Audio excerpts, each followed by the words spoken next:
आपको सेंड कर दी है। ये एक पूरा रोड मैप है जो 1526 से 1857 तक आपको लेके आ रहा है। ठीक है जी सर। फिर पहुंच गई आपके पास? जी सर, पहुंच गई है सर। नहीं सोचा क्यों है इसमें, सोचने की क्या बात सर मैं एक्चुअली देखना चाह रहा था कि कुछ बयान देने से पहले देख लूं एक दफा, बेटा? ये तस्दीक जरूरी है। इतना सोच के जवाब देने की आदत चेंज कर। कल को तेरी शादी करनी है, मौलवी पूछेगा फलां बिन फलां भाई बस इतने हक महर कबूल है, तू क्या जी इतनी देर में कहे चलो बारात चुप चल ले जाओ। सर मैं पहले देख लूंगा, क्या करेगा? पहले देख लूंगा सर। यानी मुल्जिम ने बाकायदा तौर पे बेगैरती का इरादा जाहिर किया और ताक झांक की आदत का एतराफ किया। अल्लाह अकबर। सर असल में आप तस्वीरों पे एतबार नहीं कर सकते, फिल्टर बहुत ज्यादा चल रहे हैं सर। अच्छा भाई ये 50-60 हाँ तस्वीरों पे एतबार मत करना और ब्यूटी पार्लर पे भी एतबार मत करना भाई, ठीक है? वो पता चले कि आप वसीम अकरम को ऑर्डर करें और बाद में शाहीन अफरीदी निकले बीच में से या वकार यूनुस को ऑर्डर करें और नसीम शाह निकल आए बाद में। बस सर कुछ ऐसा ही है। हाँ कि what you order and what you get, बड़ी दिलचस्प चीजें आप लोगों ने बनाई होती हैं वो। ओके जी, हंसते खेलते रहा करें, खुश रहा करें। अच्छा जी, मोहम्मद अमीर हमजा कहते हैं पहुंच गई है सर, पिक्चर पहुंच गई इन तक, वेरी गुड। अच्छा ये पिक्चर देखें, ये मैंने बड़ी मेहनत करके मैंने इसको समराइज कर दिया सब कुछ। जी सर। ये एक 1526 से 1857 तक 4 साल ज़ैनुद्दीन बाबर के, ठीक है? जी फिर सर। 10 साल हुमायूं के 1530 से 1540 तक। Right sir. फिर 15 साल शेरशाह सूरी डायनेस्टी के, जिसमें शेरशाह सूरी है, जी जलाल खान उसका बेटा, और आप देखिए मैंने रेड से लिख दिया मुबरिज खान, यानी इसका मतलब है he has got some negative importance for our cause. और वो नेगेटिव इंपॉर्टेंस क्या थी हसन? मुबरिज खान की sir, actually Mubariz Khan sir, Mubariz Khan बहुत ज्यादा नेगेटिव चला गया था। Very good very good. और सर इसके अलावा मुबरिज खान थोड़ा सा रिकॉल करना पड़ेगा सर मुझे ये मैं कह रहा हूँ जो रिकॉल करने जी सर, एक्चुअली मुबरिज खान जो था वो सर हिंदुओं की वो बहुत ज्यादा इन्फ्लुएंस में आना शुरू हो गया था। राइट? नहीं पूरी बात करो ना आसान, की भी बात गलत है। He handed over all the administrative affairs to one of his Hindu friends, Himu Chandra Bakal। Ji Hemu Chandra Bakal. Ji sir, Hemu चंद्र बकाल वो एक्चुअली उनको इम्पोर्टेंस देना शुरू हो गया था, उसकी वजह से वो लोग इन्फ्लुएंस में आना शुरू हो गए थे हिंदू मुख्तलिफ पोस्टों पे। Very good. दाऊद लिख रहे हैं हिमू बकाल, शाबाश, वेरी गुड। सदफ बेटी लिख रही है हिमू बकाल, वेरी गुड। और मुस्तफा इमरान कहते हैं मुबरिज वाज वीक एंड इनकॉम्पिटेंट। नहीं वो वीक तो था, उसे ड्रिप लगाई थी, ठीक हो गया था। मुस्तफा वीक की क्या बात भाई? We handed over all the administrative affairs to Himu Chandra Bakal. अच्छा जी, यहाँ पे वो इस्लाम को ले डूबने लगा था, लेकिन आगे किसने बचा लिया? हुमायूं ने। तो देखिए हुमायूं का 1 साल का रूल आगे लिखा हुआ है, killed Mubariz Khan and save the rule from going into Hindu hands. फिर है जनाब अकबर। अकबर की 2 तरह की इंपॉर्टेंस, एक पॉजिटिव और एक नेगेटिव। पॉजिटिव की इंपॉर्टेंस क्या है अकबर की? He killed Himu Chandra Bakal in second battle of Panipat. जी sir. And save the rule from going into Hindu hands. और नेगेटिव क्या? दीने इलाही और इस्लाम को ले डूबने लगा था, लेकिन वहां पे आके बचा लिया शेख अहमद सरहिंदी ने, अहमद सरहिंदी साहब ने। और जो अगला बादशाह आया Salim with the name of Jahangir जी, वो जो अनारकली वाले भाईजान थे, ठीक है? अनारकली डिस्को चली वाला जो था ना, वो आपने शेर नहीं सुना? चलो फराज अब यहां से खिसको, दिल में मेरे है दर्द डिस।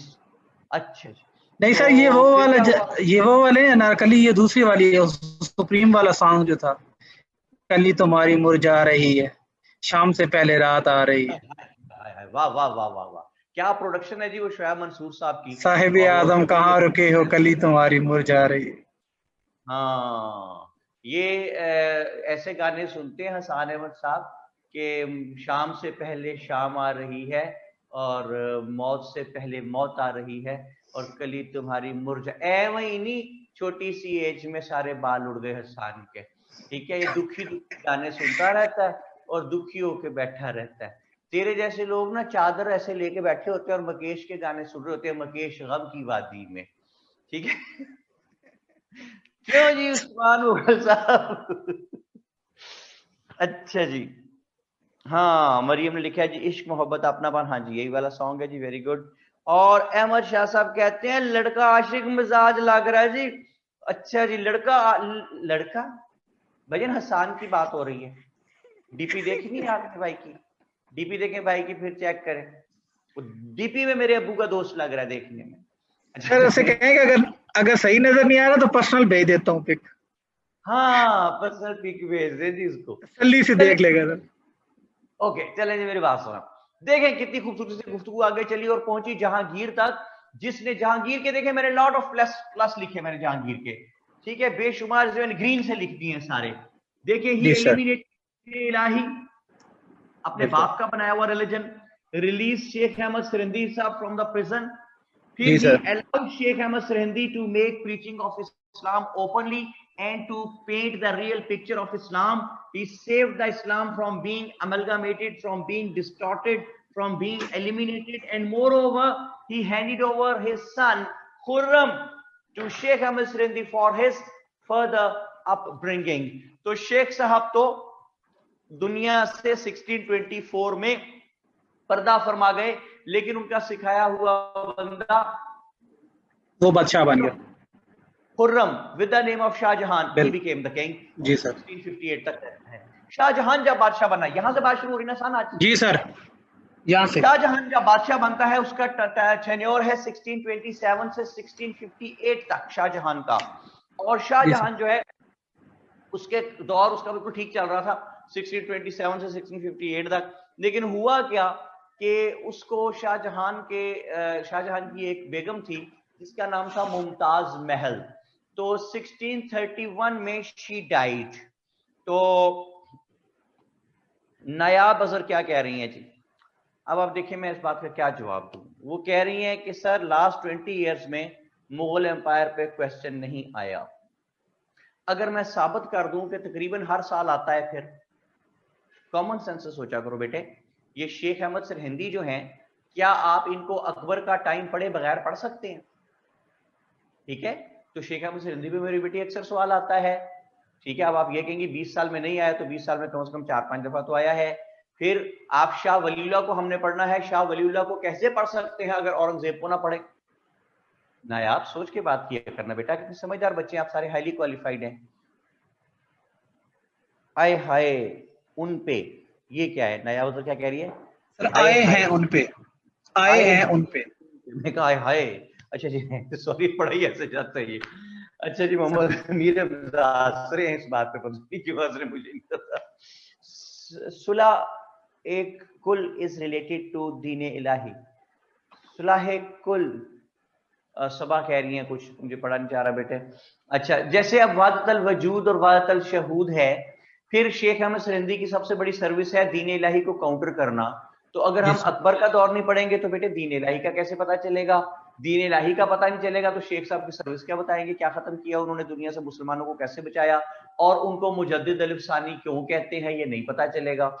समझ आ रही है? नायाब कुछ लिख दे अगर समझ आ गई बेटे बात, ताकि मैं आगे चलूं। नायाब कह रही है जी जी, ओके। तो बात आगे चल रही है जनाब, बात आगे चली तो पता चला कि जहांगीर इंजॉयज इमेंस इंपॉर्टेंस, और फिर बात पहुंची थी शाहजहां पे। शाहजहां की बेगम थी जी मुमताज महल, वो फौत हो गई, इसको अपनी बेगम से बड़ा प्यार था। इसने उसकी याद में 2 काम शुरू किए हसन, पता क्या क्या? एक तो इसने ताजमहल बनाना शुरू किया उसकी याद में, दूसरा शादियां करनी शुरू की। ठीक है सर, उसकी याद में, उसकी याद को खत्म करने के लिए, उसकी याद में जी, मोहब्बत बहुत थी उससे। 18 शादियां की, जिनमें से एक उसकी हमशीरा से भी कर ली शादी।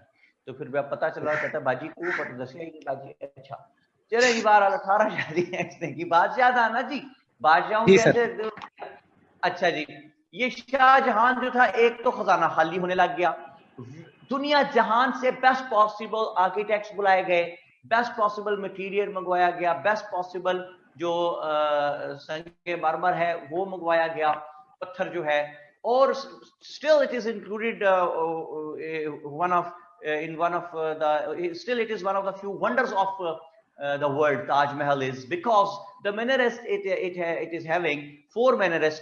Those are having a slight tilt outwards while going upward. ऊपर जाते जाते जरा सा स्लाइट सा टिल्ट है आउटवर्ड्स, इतना कि वो नेकेड आई से नजर नहीं आता। लेकिन why that tilt is there, because in those days there wasn't any kind of protection from the earthquakes. तो जब अर्थक्वेक आते थे बड़ा नुकसान हो जाता था, तो उसमें इन्होंने ये बनाया कि अगर कोई मीनार गिरे तो क्योंकि बाहर की तरफ टिल्टेड है तो वो टॉम पे नहीं गिरेगा, गुंबद पे नहीं गिरेगा, उसको नहीं तोड़ेगा। यानी एक ये आर्किटेक्चर का शाहकार है ताजमहल जो है। तो इसमें ताजमहल में खजाना खाली होने लगा, एक तो ये प्रॉब्लम हुआ। दूसरा प्रॉब्लम ये हुआ कि इसके 4 बेटे थे औरंगजेब के, ही वाज हैविंग 4 सन्स। एक का नाम था दारा, लिख ले चारों के नाम, दारा शिको। एक का नाम था शाह शुजा।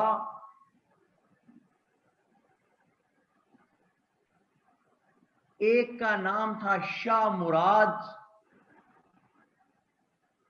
और एक का नाम था नामुराद, नहीं औरंगजेब। सर पहले का क्या नाम था?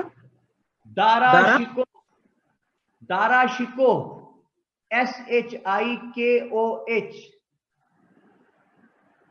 Shikoh.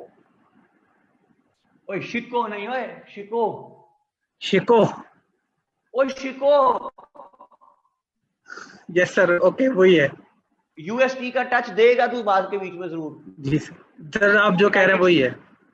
United States of Talagang का टच देगा कि शिको, दारा शिको, ओए दारा शिको, दारा शिको ना शिको। जो सर आप कह रहे हैं वही है। नहीं वही वाला नहीं, खुद क्या है, दारा शिको, दारा शिको, ये चीज फिर शिको। ये है बेटे, पीछे जो है ना बैकग्राउंड में तलागंग चल रहा है, ये दारा सर पता चलना चाहिए काम। हाँ शिको नहीं है, शिको है। अच्छा जी, सबा खान क्या कह रही हैं?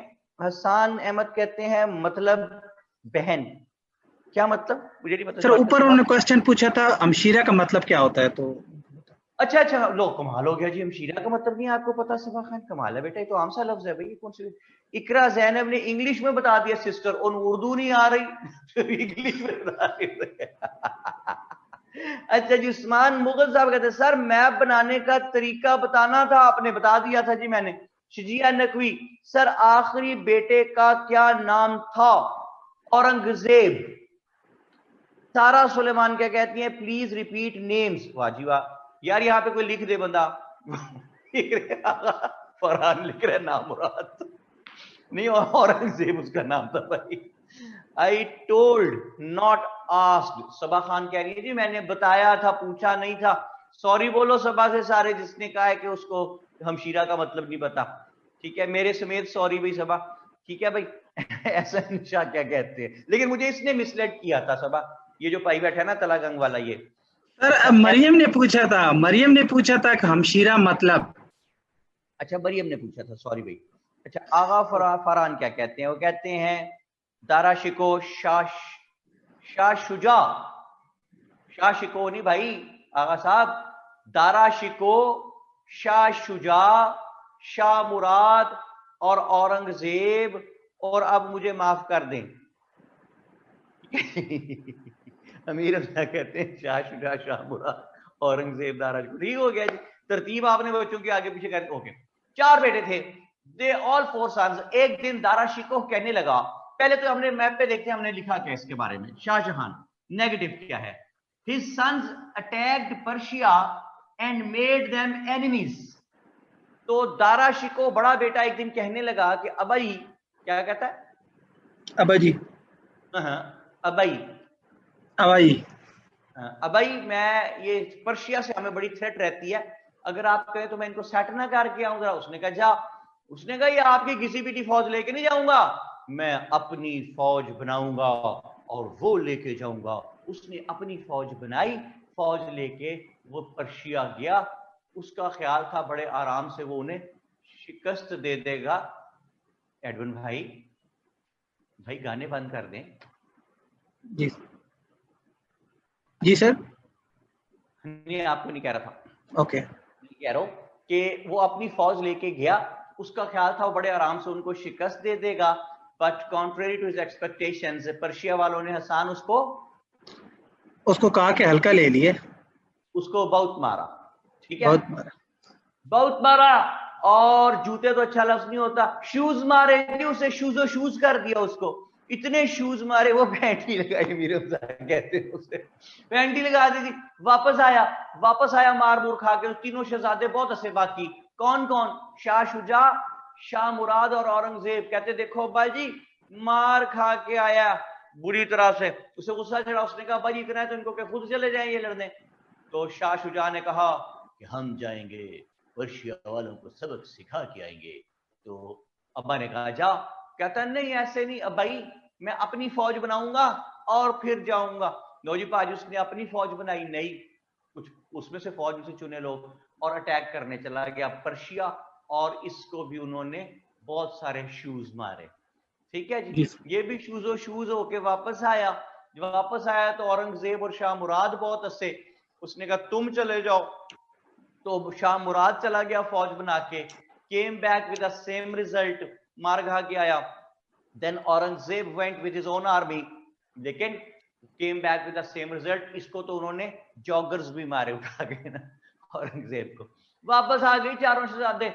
यहां पे चारों शहजादे हार के बैठे हुए हैं, तो वहां पे शाहजहां इनसे बात करता है, और शाहजहां एक जुमला बोलता है जो हारे हुए लोगों का, जो स्पिरिट से आउट हुए हुए लोग उनका, जो डेडिकेशन हार चुके हो उनका, जो एम्बिशन लेस हो चुके हो उनका, जिनका कॉन्फिडेंस शैटर हो चुके, उनको बूस्ट अप करने के लिए ये जुमला आज भी इस्तेमाल होता है। और उसने कहा मेरे शहजादों, तारीखी जुमला है, उसने कहा मेरे शहजादों, तुम जीतो या हारो सुनो, हमें तुमसे प्यार है।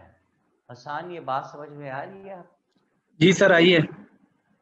ये तारीखी जो लिख लिया हसन, ये जुमला? जी सर लिख लिए। कहते मरियम कह रही है कि आपने घबराना नहीं है। शहजादों, आपने जैसे भी हालात हो आपने घबराना नहीं है। ठीक है जी। अच्छा, फिर क्या हुआ भाई? चारों शहजादे मार मुर खा के आ गए। आपने एक बात नोट की हसन, के पर्शिया वाले अटैक नहीं कर रहे रिस्पॉन्स में? नोट किया? जी सर। जी सर। वो सिर्फ डिफेंस करके बेचारे बैठ जाते हैं। क्यों अटैक नहीं करते रिटेलिएशन में? Retaliate why they did not retaliate? इसलिए कि they people were very very strong here in subcontinent, and there wasn't any kind of opportunity for the Persians to retaliate, to attack them and to counter them successfully. वो डर के इसलिए बेचारे वहीं पे चुप करके बैठे रहते, अपना डिफेंस वो कर लेते थे। अच्छा जी, फिर क्या हुआ? फिर ये हुआ कि औरंगजेब का, सॉरी, शाहजहां का टाइम चल रहा है, लावा पक रहा है पर्शिया में, लेकिन वो इसके खिलाफ कुछ कर नहीं सकते थे। ये बहुत ताकतवर थे। हुआ क्या कि 1658 के नजदीक जाके Shahjahan got sick very badly, और जब ये बहुत बुरी तरह बीमार हो गया शाहजहां, तो उन्होंने क्या किया? चारों शहजादे, जुमला सुनिए, कि चारों शहजादे वो जो जंग लड़के आए थे वहां से, चारों हार के आए थे। No matter they lost their wars, but they managed to learn and earn the most precious experience of making an army, leading an army, launching an attack on the enemy, fighting the war, surviving the war, and to come back. ये experience उनके पास है, और अपनी फौज भी बन चुकी है। तो शाहजहां जब 1658 के नजदीक जाके हुआ बीमार, तो जुमला सुने, चारों शहजादे अपनी अपनी फौज लेके बाप की सेहत के बारे में दरियाफ्त करने के लिए आए। आसान, इसका मतलब समझ आ गया? आ गया सर। यानी कब्जा करने आए है ना, कि अब बात बीमार हो गया, मैं कब्जा कर लेता हूं। तो महल के बाहर चारों की हो पड़ी थी जंग शहजादों की। ये जो औरंगजेब था सबसे छोटा, ही was a very tricky person. उसने क्या किया कि उसने शाह मुराद और उसकी फौज को साथ मिला लिया। यानी अब दो फौजें मिलके एक तरफ हो गई, एक फौज अलग दारा शिकोह की रह गई, एक फौज अलग शाह शुजा की रह गई। तो जाहिर है जहां दो फौजें मिली हुई थी उन्होंने कब्जा कर लेना था।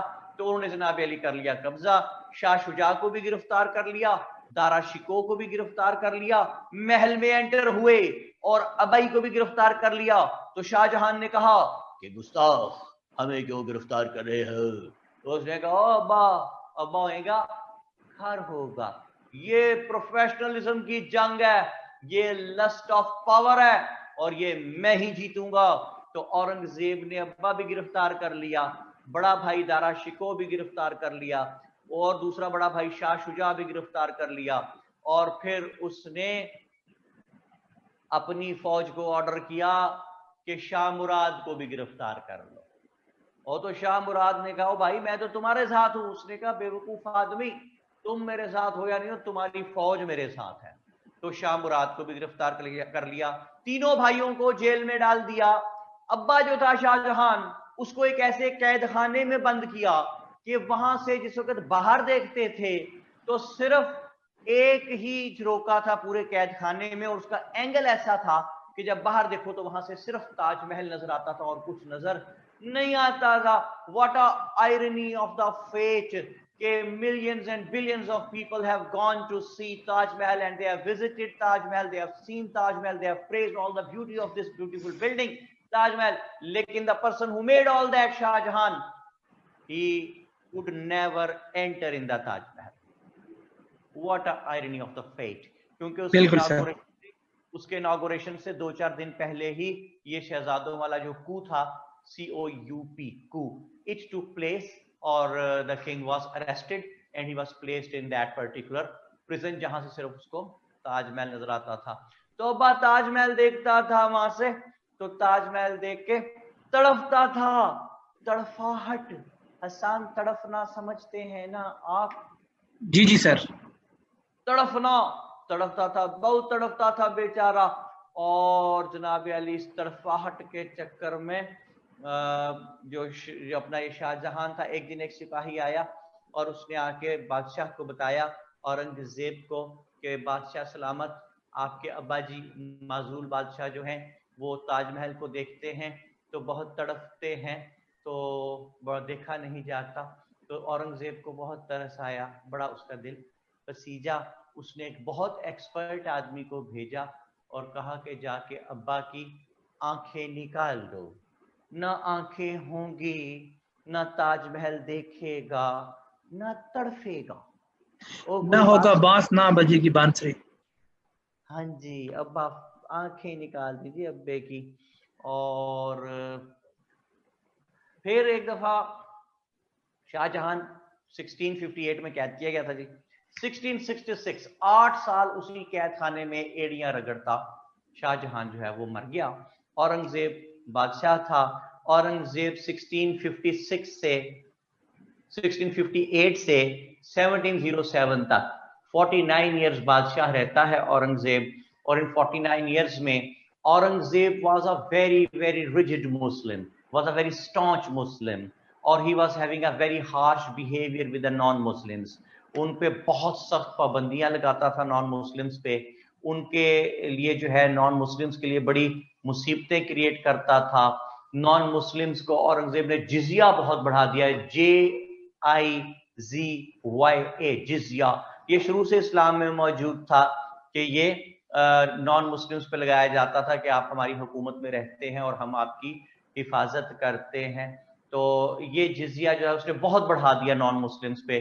छोटी छोटी बातों पे नॉन मुस्लिम्स को बड़ी बड़ी सजाएं देता था। जैसे कि मैंने आपको बताया था कि छोटी बात पे बड़ी सजा, हसान याद है आपको वो क्या होती है? छोटी बात पे बड़ी सजा? जी सर। क्या होती है? छोटी बात पे बड़ी सजा होती है सर, बुरी होती है। वो मैंने शायद आपको बताया था कि मेरे घर के सामने ना कॉर्नर प्लॉट है, तो कॉर्नर प्लॉट जी सर, गोली ठोक देंगे बाबा जी। वो होती है बेटे छोटी बात पे बड़ी सजा, कि शॉपर सर ये और साथ लाश। सर ये अगर इस मतलब जो भी तक हमने हिस्ट्री पढ़ रहे हैं सर ये मतलब एक बहुत बड़ी आप ये कह लें कि आयरनी नहीं है कि मतलब एक बादशाह और इक़्तिदार के पीछे मतलब अपने खून के रिश्तों को लोग भूल जाते हैं, तो खून सफेद हो जाता है इन लोगों का। लाइक अपने बाप को अंधा कर दिया, बाप को जेल में डाल दिया, भाइयों को डालवा दिया, बाकियों को मार दिया, भाइयों को मार दिया। मतलब ये क्या है भाई ऑल दिस? हम इतने क्यों हैं इक़्तिदार के पीछे? हम सब कुछ कुर्बान करने को तैयार है। मुझे ये समझ नहीं आ रही कि आपका क्वेश्चन ही गलत है। बेटे देखो मेरी बात सुनो, जो लस्ट ऑफ पावर है ना वो बहुत बुरी बीमारी है। और बाप भाई एक दूसरे को कत्ल करने पे मादा हो जाते हैं। और खून सफेद होने का क्या है भाई, वो तो जब बहू आती है तो बेटे का खून भी सफेद हो जाता है माँ बाप के बारे में, वो तो कोई इतनी अजीब बात नहीं है। और हम राइट फ्रॉम द बिगिनिंग देखते चले आ रहे हैं कि जो कॉन्फ्लिक्ट थे उनकी बेस कोई इतनी बड़ी स्ट्रॉन्ग बेस नहीं थी जिससे बहुत बड़े एक झगड़े जो है वो जन्म ले लिया। तो वो चलते चलते बात फिर लस्ट ऑफ पावर पे जब आती है, अभी उसके सवाल का मैंने जवाब देना, बड़ा अच्छा सवाल उन्होंने किया है, जरा सा स्क्रॉल डाउन करें जी एडमिन, जरा सा ये। और ये मोहम्मद अहमद साहब ने बड़ा अच्छा सवाल किया, मैं उनके सवाल का जवाब देता हूँ। पहले मैं हसन के सवाल का जवाब दे दूं कि why such kind of unfortunate incidents take place in which the blood relations stop caring about each other. Lust of power बहुत बड़ी चीज है बेटा, तो इसमें बाप बेटों को और भाई भाइयों को कत्ल कर देते हैं बादशाह बनने के लिए। तो ये कोई इतनी यूनिक चीज नहीं है, अभी आप आगे भी जाके देखेंगे कि कितने लोगों ने कितने लोगों को कत्ल कर दिया सिर्फ लस्ट ऑफ पावर के चक्कर में। जैसे कि मैंने आपको बताया था कि प्रिंस जूना मोहम्मद बिन तुगलक, उसने अपने बाप को वो जो मार दिया था घोड़े के ऊपर। आके ऊंचा कर दिया था, कत्ल कर दिया था उसने, ठीक है। तो जी ये सर। कोई ऐसी बात नहीं है। दूसरी बात, अब आ रहे हैं मोहम्मद अहमद के सवाल की तरफ।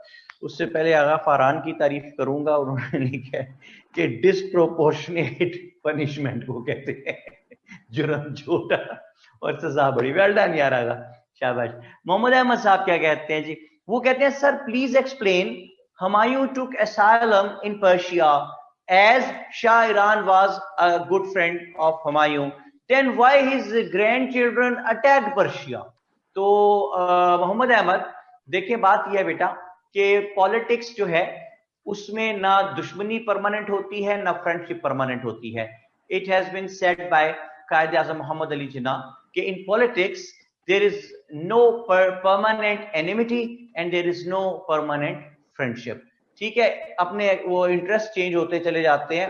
हुमायूं ने उनके साथ जो डील्स करके आया था शाह तहमद से मदद लेके, लेटर ऑन उसने उनको शायद फुलफिल नहीं किया था, तो इनके बीच में कोई अच्छे तल्लुकात नहीं रहे थे पर्शिया और इंडिया के बीच में। बार लंबी चौड़ी कहानी है, हमारी बात नहीं है। अच्छा जी, तो बात क्या बनी जनाब कि शाहजहां 1666 में एड़िया रगड़ता मर गया।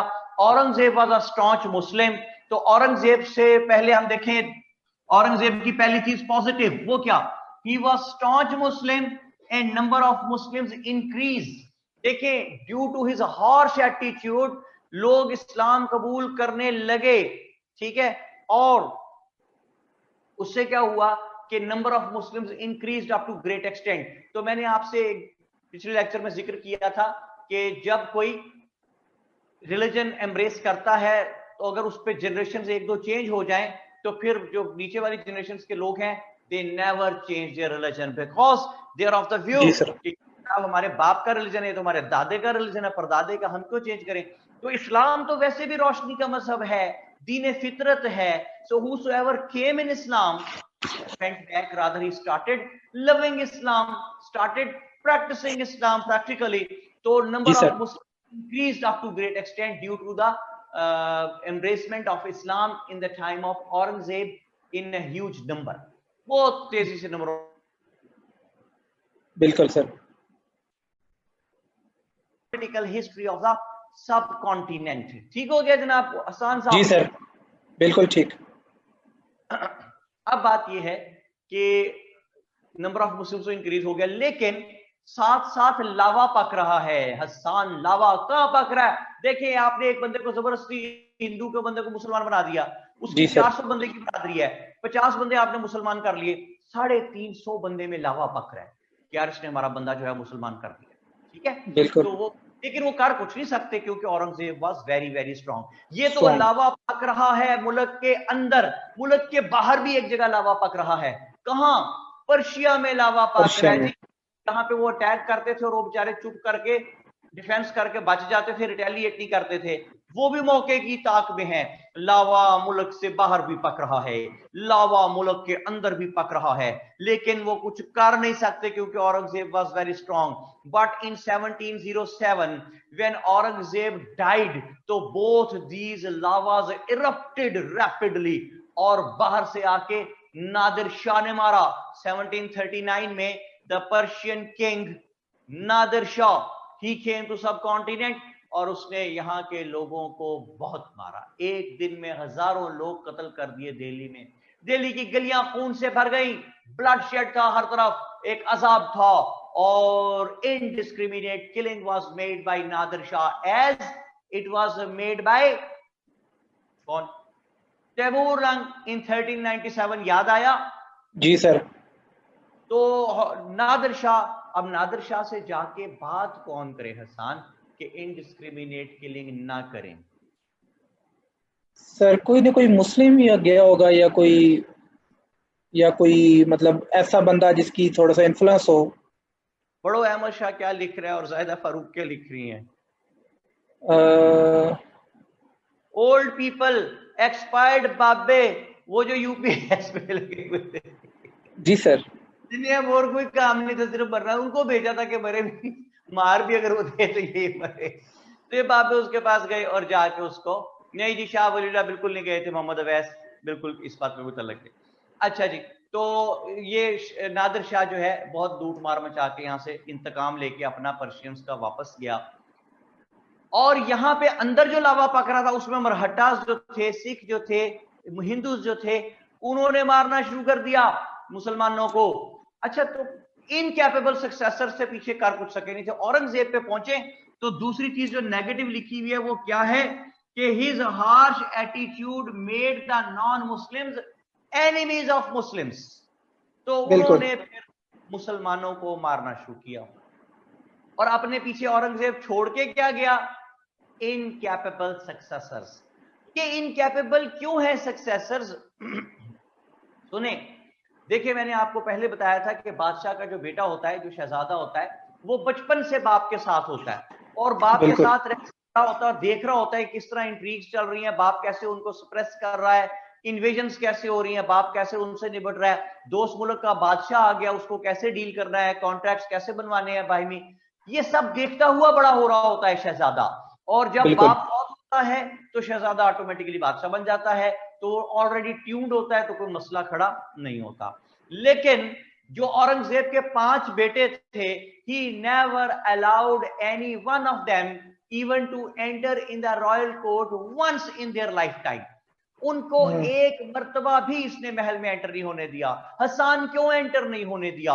इसलिए एंटर नहीं होने दिया कि गिल्टी कॉन्शियस था, उसको पता था कि इसने अपने भाइयों मिलके किस तरह बाप के खिलाफ बगावत की थी और तख्ता उल्टा था बाप का, तो इसको अपने बेटों से डर था कि कहीं वो भी वैसी ही हरकत ना करें। ठीक है जी, समझ आ गई बात? जी सर। लेकिन जब बादशाह मर गया औरंगजेब, तो 5 जो थे उनमें से एक को लाके बादशाह बनाया गया।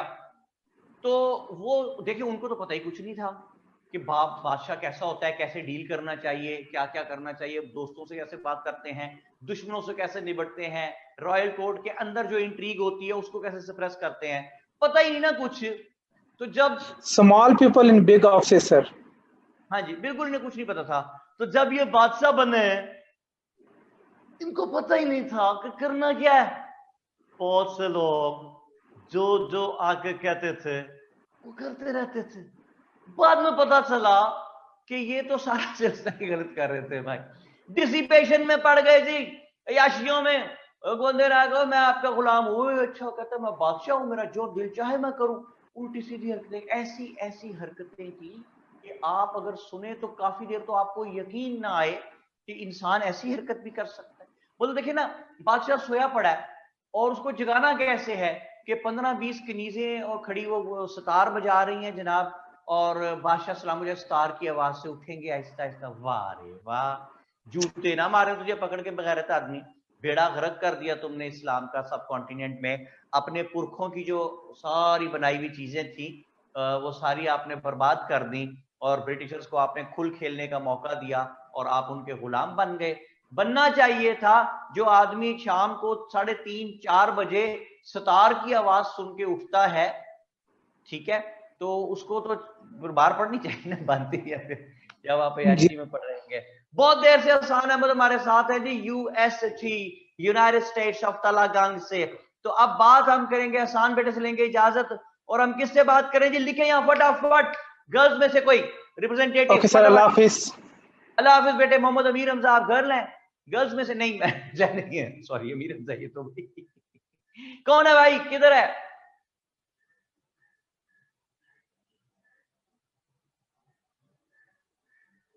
कोई नहीं है भाई।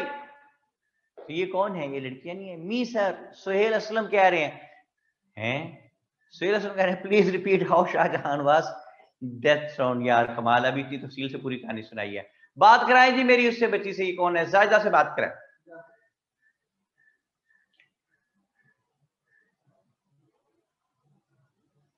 हेलो, अस्सलाम वालेकुम सर। वालेकुम अस्सलाम। जायदा कैसी हो भाई, ठीक हो? जी अल्हम्दुलिल्लाह। पहले तो बहुत बहुत मुबारकबाद बेटे कि आप इस बैच को रिप्रेजेंट करने के लिए आ ही गई हैं कम से कम, और तो भी बात नहीं। तो आपने पहले क्या पढ़ा हुआ है? एकेडमिक बैकग्राउंड क्या है? सर मैंने एमफिल किया हुआ है बिजनेस मैनेजमेंट में। माशाल्लाह, वेरी गुड जी, वेरी गुड। अच्छा ज़ाहिदा, मुझे बताएं अब तक की कहानी समझ आ रही है आपको सारी? जी सर बिल्कुल। तो औरंगजेब के क्योंकि इनकैपेबल सक्सेसर्स थे, एक प्रॉब्लम। दूसरा प्रॉब्लम ये कि लोकल्स जो है उनमें लावा पक रहा था क्योंकि ही वाज अ स्टॉन्च मुस्लिम, 2। और तीसरा, बाहर एक लावा पक रहा था पर्शिया में। समझ आ गई बात? तो बाहर से भी मार पड़ी, अंदर से भी मार पड़ी, और Muslims would have been crushed, they had been sandwiched in between the external and internal powers, और मुसलमान they had started hiding their religion, इसलिए कि पता चलता था मुसलमान है तो मार पड़नी शुरू हो जाती थी। बहुत बुरे हालात में थे मुसलमान उस दौर में। तो जैसे कि मैंने आपको बताया कि अकबर की 2 तरह की इंपॉर्टेंस, एक पॉजिटिव एक नेगेटिव। पॉजिटिव क्या जाहिदा? नेगेटिव। पॉजिटिव क्या? सर पॉजिटिव उसने हीमू बकाल, उसने हीमू चंद्रा बकाल को उसने मारा था। और नेगेटिव उसने दीन इलाही इंट्रोड्यूस करवाया था। शाबाश, दीन इलाही इंट्रोड्यूस करवा के इस्लाम को ले डूबने लगा था, लेकिन वहां आके बचा लिया किसने? शेख अहमद सरहिंदी ने। ओके जी सर। उसी तरह औरंगजेब की एक पॉजिटिव इंपॉर्टेंस, एक नेगेटिव। पॉजिटिव क्या कि नंबर ऑफ मुस्लिम्स इंक्रीज, और नेगेटिव क्या? इंक्रीज हुए कि उसने यहाँ पे दावा पकड़ा था उसके, और वो इनकैपेबल सक्सेसर छोड़ के गया उसको हैंडल करने के लिए। तो इस तरह इस्लाम को अपनी पॉलिसीज से, अपने मरने के बाद अपनी पॉलिसीज के इंपैक्ट की वजह से ले डूबने लगा था, लेकिन वहां आके बचा लिया शाह वलीउल्लाह ने। ठीक है जी, ये जनाब यहां मैंने लिखा Shah Waliullah. Shah Waliullah was born in Delhi in 1703। 1703 में शाह वलीउल्लाह दिल्ली में पैदा हुए। शाह वलीउल्लाह के फादर जो थे उनका नाम था शाह अब्दुल रहीम। शाह अब्दुल रहीम। और initial education he got from his father, लेकिन नबी शाह वलीउल्लाह जिनका असली नाम था कुतुबुद्दीन, तो अभी शाह वलीउल्लाह छोटे ही थे, 17-18 साल के थे, तो his father died, and when his father died तो he had to be on the job. और जॉब क्या की? मदरसा रहीमिया, अपने फादर के बनाए हुए मदरसे में टीचिंग करने लगे। बात आगे चलती है, और शाह वलीउल्लाह जब बड़े हुए तो he observe that the Muslims were in a very very drastic situation. They had fallen in a very hazardous circumstantial situations, because the Marathas were killing the Muslims ruthlessly here in India, and from external side, from Persia, Nadir Shah, the Persian king, he came, he invaded, and he killed the Muslims ruthlessly. such kind of brutal attitude with the Muslims, it would have eliminated the Muslims, because the Muslims had been crushed not only from inside but from the outside as well, and they had been sandwiched in between the Persians and the Marhatas, or the king had really become a passive being. बादशाह की कोई सुनता ही नहीं था, वो बाहर जाके लोगों पर रोब डालता था कि मैं बात जाऊं, तो लोग कहते जा यार बादशाह का घर होगा अपने, और घर आके रोब डालता था तो कहते यार बादशाह होएगा तो बाहर होएगा। तो बेचारा इस चक्कर में बादशाह जो है he had really become a passive being, और बादशाह जो है उसकी से ही कोई नहीं थी। रिच क्लास जो है, elite class, they had बिल्कुल they had gone out of any kind of rules and regulations, and they were not under any constitution. वो स्प्लिट हो गए हुए थे, वो अपना काम करते थे अपनी मर्जी से, कोई टैक्स वैक्स नहीं देता था हुकूमत को। लेकिन जो गरीब आदमी था उस पे इतना टैक्स लगा दिया गया था कि उसका जिंदा रहना मुश्किल हो चुका था। बहुत ही मुश्किल सूरत हाल से अवाम गुजर रहे थे, मुसलमानों को बहुत मार पड़ रही थी। तो ऐसे में उठा फिर एक दीन मोहम्मद का सिपाही जिनका नाम था शाह वलीउल्लाह। शाह वलीउल्लाह ने मुस्लिम्स को रेस्क्यू करने की सोची, लेकिन रेस्क्यू कैसे किया जाए, जंग लड़ने की जरूरत थी मरहट्टास के खिलाफ। जंग कौन लड़े, Shah Waliullah was never a warrior, लेकिन उन्होंने ये जिहाद अपना शुरू किया, एक खास तरीके से कलम के जरिए जिहाद शुरू किया। He started writing letters to millions of the different people, और उसमें उन्होंने लिखा कि this is the time to do jihad, please come and had jihad against Marhatas and save the Muslims. Shazia Naqvi कहती हैं who was the king at that time. Different kings थे जी, अहमद शाह रंगीला भी था, और उससे पहले 7-8 के नाम मैंने आपको लिख के दिए हुए। ये दौर अहमद शाह रंगीला का है। अच्छा जी, तो शाह वलीउल्लाह ने जो खत लिखे कि जिहाद करने की जरूरत है, so he was the first ever person who provoked the spirit of jihad among the Muslims of India. तो जनाब इस जिहाद की पुकार पे शाह वलीउल्लाह के 2 लोग उठ के आए। एक का नाम था नवाब नजीबुद्दौला, जो कि नजीब आबाद का नवाब था। ये ज्यादा कुछ कह रही है बेटा? नहीं सर, ये आमना का माइक शायद अनम्यूट हुआ है। आमना का माइक भी अनम्यूट है। आमना कैसी है बेटा, आप ठीक है? चली गई। अच्छा जी, तो मैं क्या कह रहा हूं कि शाह वलीउल्लाह ने नवाब Najeeb provoked the spirit of jihad among the Muslims of India. He was the first ever person. तो नजीबुद्दौला आया उनकी आवाज पे, नजीब आबाद का नवाब था, और साथ अहमद शाह अब्दाली जो कि अफगान किंग था, वो भी फौज लेके आया। इन्होंने जिहाद किया, मरहटास को मारा। दे 1748 इस वाज, साल नोट कर लें, 1748 इट वाज, 1748। तो इन्होंने अहमद शाह अब्दाली वगैरह ने शिकस्त दी, मरहटास को बहुत मारा, and they really broke the power of Marhatas and save the Muslims from becoming their slaves. इस तरह ये वापस चले गए। Moreover, Shah Waliullah observed that the Muslims had fallen in a very, very serious situation.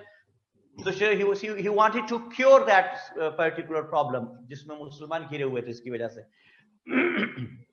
तो always remember कि जब आपने किसी बात से निजात दिलानी हो तो किस तरह निजात दिलाते। सॉरी जी, मरियम कुछ पूछ रही है, कहती हैं नवाब दौला एंड सेकंड कौन था? पहला भी नवाबुद्दौला नहीं था, नजीबुद्दौला था।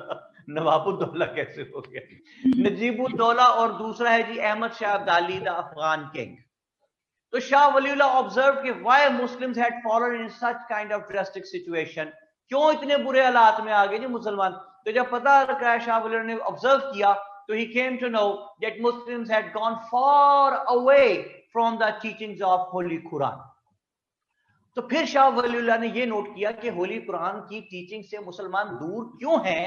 तो he came to know that as Holy Quran was only available in Arabic language, which was not the language of the land, that is why the Muslims had Quran Majid in their homes, but they were not enabled to understand that with its meanings.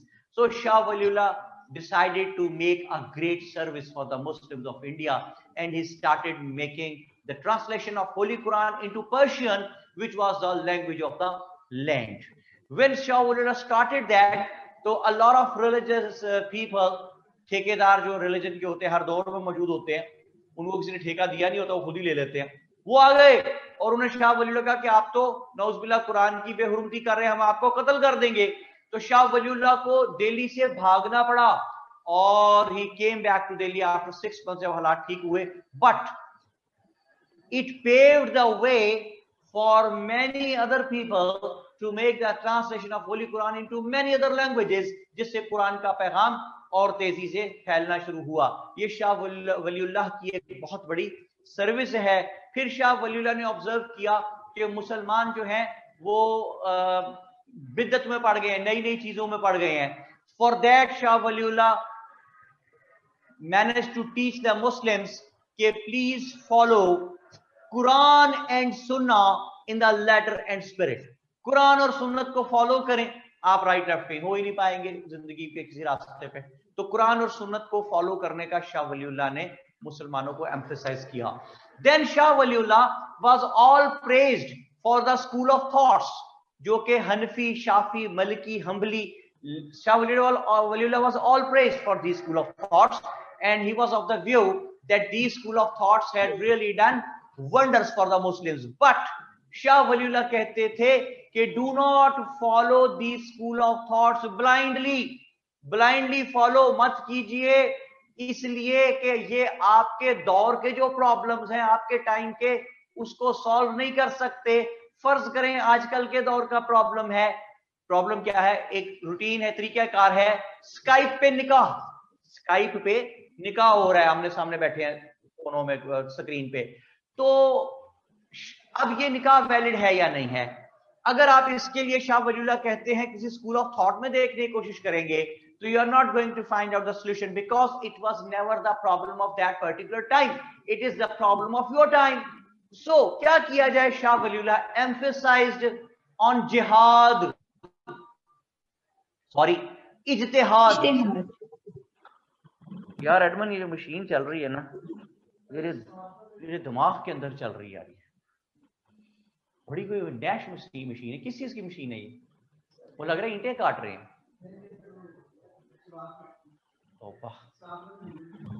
आप लोगों को ये आवाज आती है mic से कि नहीं आती मशीन की? ज्यादा नहीं सर। यस के नो? नो सर, नो नहीं आती ना, सूखी बैठे हो मजे से घरों में, आवाज तो मुझे आ रही सारी। अच्छा जी सर, कोई कंस्ट्रक्शन हो रही है? साथ वाले जो कंस्ट्रक्शन हो रही है और हमारे वर्ल्ड टाइम्स में भी हो रही है, और हम पीछे हॉल कमरे भी 2-4 बनाए हैं, लेकिन वो हमारा तो उस वक्त आवाज कोई शोर नहीं आ रहा वहां से। ये साथ वाला एक बहुत बड़ा हॉस्टल है, वहां से आवाज आ रही है, उधर कुछ बन रहा है। जी जी, इधर और भी आवाजें हैं।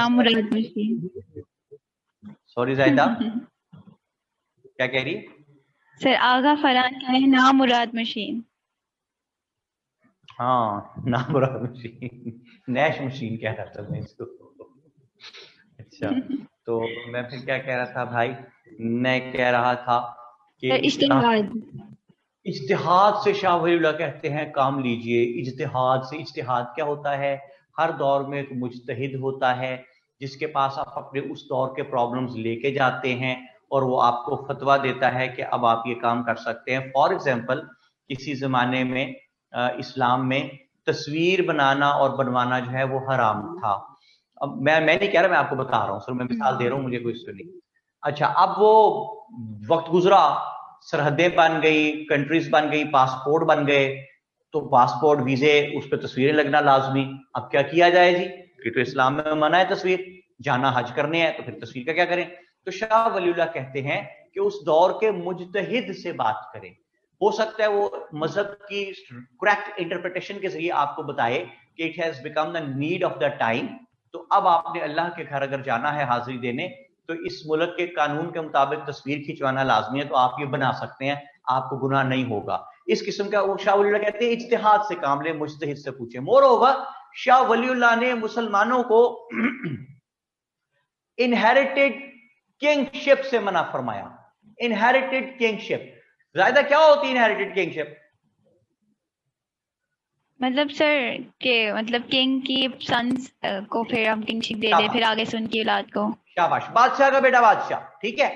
तो शाह वलीउल्लाह कहते थे कि अगर बादशाह का बेटा कोई लायक आदमी है तो ओके फाइन, उसको बादशाह बना दीजिए आप, लेकिन अगर वो नालायक है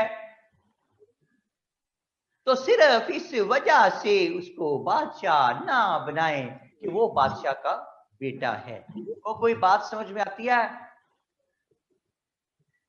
सर फिर क्या करेंगे? इलेक्शंस करवाएंगे? इलेक्शंस करवाएं। इलेक्शंस उस जमाने में कॉन्सेप्ट नहीं था, लेकिन जो इर्द गिर्द जो लायक लोग हैं, कोई भतीजा है, कोई वजीर है, बादशाह बन सकता। भाई बादशाह का बेटा ही क्यों बादशाह बनेगा? ठीक है। वो शाह वलीउल्लाह को क्या पता था कि एक ऐसी कौम भी आएगी जो डेमोक्रेसी के अंदर इनहेरिटेड किंगशिप लेके आएगी। जाहिदा आप ऐसी किसी कौम को जानती हैं? सर शरीफ फैमिली। तो शरीफ फैमिली क्यों भाई? पाकिस्तान यार, शरीफ फैमिली क्यों? एक बंदे पे को सारा इल्जाम डालती हैं आप। ठीक है, भुट्टो जिंदा नहीं है आपका? अच्छा सर। तो फिर हाँ जी, भुट्टो भी, वो तो आज भी जिंदा है। मतलब ये है कि देखें, भुट्टो लोग अच्छे हैं या बुरे हैं, नवाज शरीफ फैमिली अच्छी है बुरी है, कुछ लोग उन्हें प्यार करते हैं, कुछ बुरा समझते हैं, अपनी मर्जी है। मैं मिसाल दे रहा हूं कि देखिए, अगर एक बादशाह का बेटा लायक है तो शाह वलीउल्लाह कहते हैं उसको बादशाह बेशक बना दो, लेकिन सिर्फ इस वजह से ना बनाओ कि वो बादशाह का बेटा है। वो अपनी नालायकी की वजह से ले डूबेगा, आपकी पूरी कौम को ले डूबेगा।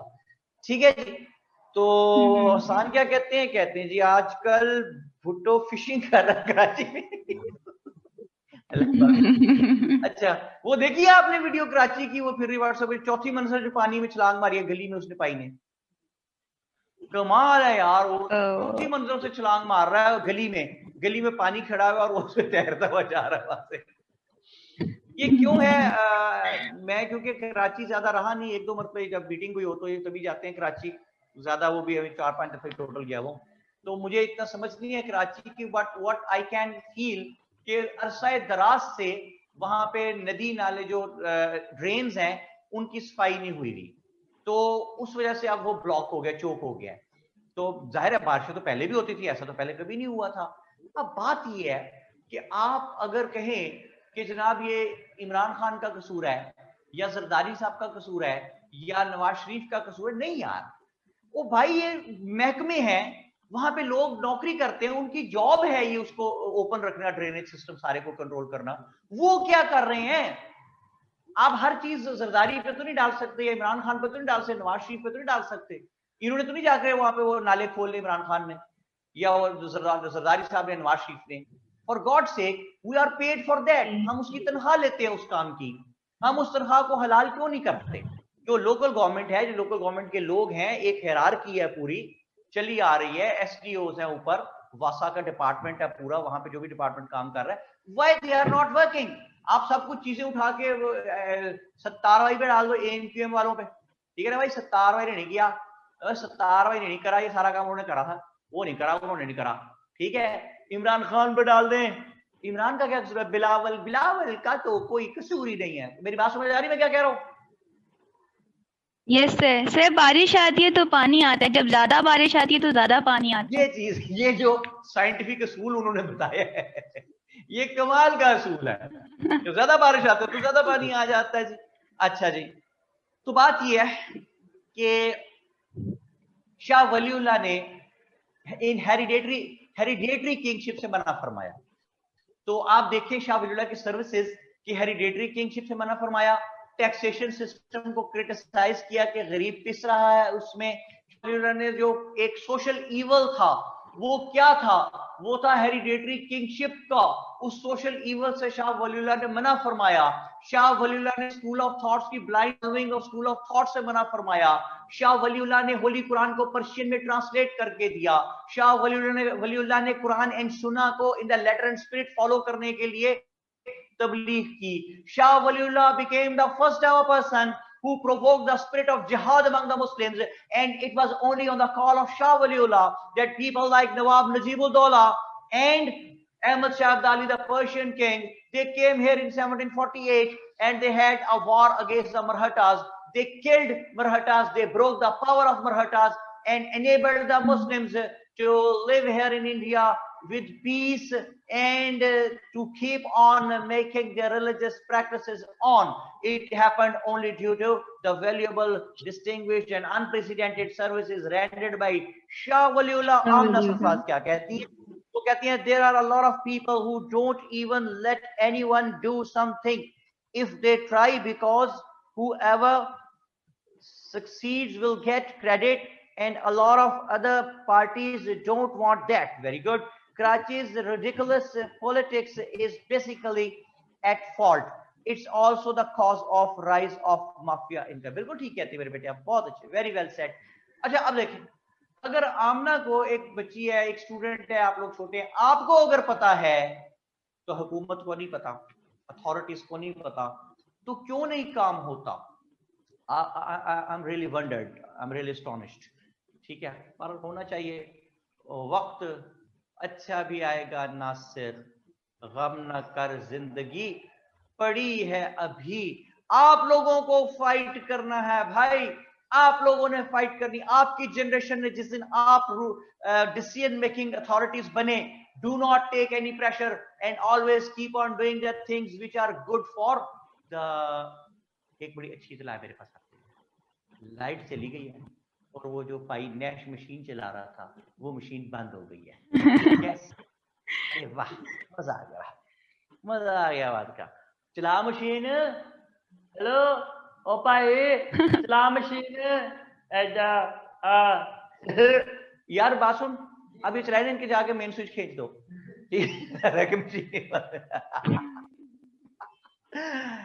जब इस जाए था तो मैं क्या कह रहा था, मैं कह रहा था दिल ना उम्मीद तो नहीं, नाकाम ही तो है. ओए लंबी है गम की शाम, मगर शाम ही तो है. वक्त गुजर जाएगा. वाह वाह.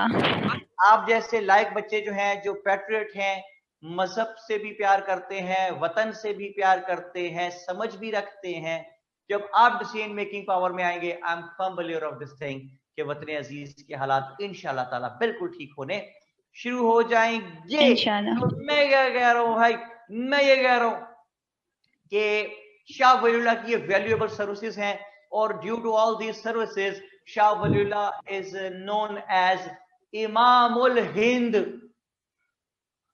इमामुल हिंद, इंडिया से हिंद, से हिंदुस्तान से हिंद. ठीक है जी. शाह वलीउल्लाह 1762 में दुनिया से पर्दा फरमा गए, लेकिन शाह वलीउल्लाह पीछे छोड़ के गए एक स्ट्रॉन्ग लेगेसी. जो उनके बेटे थे शाह अब्दुल अजीज, वो उनकी गद्दी पे बैठे हुए थे और उनके सिस्टम को, उनकी लेगेसी को, उनके स्कूल ऑफ थॉट्स को आगे प्रोवोक करते चले जा रहे थे. तो किस्सा यूं हुआ कि शाह वलीउल्लाह के 5 बेटे थे. जो सबसे छोटा बेटा था, उनका नाम मुझे एग्जैक्ट याद नहीं, आई एम वेरी सॉरी, शायद उस बच्चे का नाम उस्मान था. उनका एक बेटा पैदा हुआ, उसका नाम था शाह इस्माइल. यानी शाह इस्माइल कौन हो गया जी जायदा? पोता शाह वलीउल्लाह का. शाबाश, ग्रैंडसन ऑफ शाह वलीउल्लाह. इस वक्त छोटे ही थे शाह इस्माइल, 2-4 साल के थे, तो इनके फादर फौत हो गए. यानी शाह वलीउल्लाह का जो बेटा था वो फौत हो गया. तो इनकी अपब्रिंगिंग सारी आ गई शाह अब्दुल अजीज के पास. ठीक है जायदा? जी जी. जायदा थक तो नहीं गई? नहीं सर, बस नोट डाउन करी थी. चलो शाबाश. अच्छा जी, तो शाह अब्दुल अजीज ने अपब्रिंगिंग फरमाई शाह इस्माइल की, यानी अपने भतीजे की, जो कि शाह वलीउल्लाह का ग्रैंडसन है. तो शाह अब्दुल अजीज संभाले हुए थे गद्दी शाह वलीउल्लाह की, एक नेक इंसान थे. तो उन्होंने इस बच्चे की तरबियत भी बड़े अच्छे तरीके से की, शाह वलीउल्लाह की लेगेसी के मुताबिक की. और फिर हुआ ये कि जब ये जरा बड़े हुए शाह इस्माइल, तो इनकी फ्रेंडशिप हो गई एक लड़के से जिसका नाम था सैयद अहमद. ये जो सैयद अहमद थे, ये बरेली के मकाम पे पैदा हुए थे, तो that is why is known as Syed Ahmad Barelvi. 1786 में पैदा हुए, 1786 में 1786 में पैदा हुए, और इनकी बड़ी यारी बन गई जी, बड़ी दोस्ती बन गई शाह इस्माइल साहब के साथ, दोनों इकट्ठे फिरते थे, मजहब के लिए काम करते थे, और इन्होंने सोचा कि शाह वलीउल्लाह की लेगेसी है जिहाद की, because Shah Waliullah was the first ever person who provoke the spirit of jihad among the Muslims of India. तो इन्होंने जिहाद करने की सोची। जब जिहाद करने की सोची तो सोचा कि कहां जिहाद करें, तो पूरे इंडिया का दौरा किया, और इन्होंने पिशावर, आजकल का पाकिस्तान में जो पिशावर है, वहां पे इन्होंने देखा कि एक हिंदू राजा की हुकूमत थी, his name was, sorry, Sikh राजा की हुकूमत थी, his name was Buddh Singh. Wednesday होता है ना, बुद्ध, वैसे Buddh Singh, Wednesday Singh, Raja Buddh Singh. He was the assistant of Raja Ranjit Singh, जो कि लाहौर में बैठा हुआ था, बहुत ताकतवर राजा था सिख वो। अच्छा, इन्होंने सोचा पिशावर उसका जिहाद करें। उससे पहले ये हज करने गए, हज करके वापस तशरीफ लाए, 1824 में हज करने गए। ये हज करके जब वापस आए तो जनवरी 1826 में ये 7000 मुजाहिदीन का लश्कर लेके पहुंचे। ये देखें जी, दिल्ली से चले, बोर्ड फोकस करें एडमंड जरा, मैप फोकस करें, कर लेगा ये, शाबाश शाबाश, यही था। ये जनाब दिल्ली से चले 7000 मुजाहिदीन का लश्कर लेके और बलोचिस्तान पहुंचे। बलोचिस्तान से चले और सॉरी सिंध पहुंचे, सिंध से चले बलोचिस्तान पहुंचे, बलोचिस्तान से चले और कंधार पहुंचे, कंधार से चले तो काबुल पहुंचे, और काबुल से आके इन्होंने पेशावर पे अटैक किया। ठीक है, आप बोर्ड पे देखिए कि कितना लंबा चक्कर काट रहे हैं। दिल्ली से चले हैं, सिंध पहुंचे हैं, यहां से बलोचिस्तान पहुंचे हैं, यहां से कंधार पहुंचे हैं, यहां से काबुल पहुंचे हैं, और पेशावर पे आके अटैक किया है। तो a very simple question is this कि व्हाई नॉट ये यहां दिल्ली से चलते और सीधे ऐसे पहुंच जाते पेशावर। ज्यादा बात समझ आ रही है आपको? जी सर। तो उसका जवाब ये है कि रास्ते में था राजा रंजीत सिंह, पंजाब में। ये है एरिया पंजाब का सारा, ये वाला। तो वो तो यहीं पे इनको मार देता, आगे जाने ही ना देता इनको। अगर ये यहां से जाने की कोशिश करते तो यही मार देता इनको। इसलिए ये चक्कर काट के गए हैं ताकि उससे बच के जाएं। सिंध से दिल्ली से सिंध, सिंध से बलोचिस्तान, बलोचिस्तान से काबुल, कंधार, कंधार से काबुल, और काबुल से पेशावर पे अटैक किया। एक तो रीजन ये थी जी, वापस कर ले फोकस। एक तो रीजन ये थी कि इस तरह उससे रास्ते में रंजीत सिंह से बचते हुए जाएं, और दूसरी रीजन ये थी कि रास्ते में जाते जाते लोग साथ गैदर करते चले जाएं। शहरयार इमरान क्या कहते हैं? Can Edmund zoom out a little so I can draw the whole map from the top. Top पे था भाई सारा, कोई ऐसी मुझे कोई चीज नहीं थी उसमें। ओके, बाद में कर लेंगे, आपको तस्वीर भी भेज देंगे इसकी। तो अब मैं क्या कह रहा हूं? मैं ये कह रहा हूं कि जनवरी 1826 में ये पेशावर पहुंचे। अकोरा खटक, AKORA, अकोरा, अकोरा खटक के मकाम पे जंग हुई जी, बहुत शदीद जंग हुई सिखों के बीच में और सैयद अहमद बरेलवी और इनके साथ शाह इस्माइल के लश्कर के बीच में बहुत सख्त जंग हुई, in which the Muslims came out victorious. जो ही ये मुसलमान जो है विक्टोरियस बने, इन्होंने इलाके पे कब्जा किया। तो इन्होंने क्या किया, यहाँ पे सैयद अहमद जो थे, he made the foundation of first ever pure Muslim state here in India. तो फर्स्ट इस्लामिक स्टेट की बुनियाद किसने रखी थी जाहिदा? सैयद अहमद बरेलवी ने। जी नहीं, कुतुबुद्दीन ऐबक ने फर्स्ट इस्लामिक स्टेट की। अच्छा सर। हाँ जी, और फर्स्ट प्योर इस्लामिक स्टेट की बुनियाद रखते नजर आते हैं हमें सैयद अहमद शहीद। प्योर इस्लामिक स्टेट का क्या मतलब है? Where the system of sharia was implemented.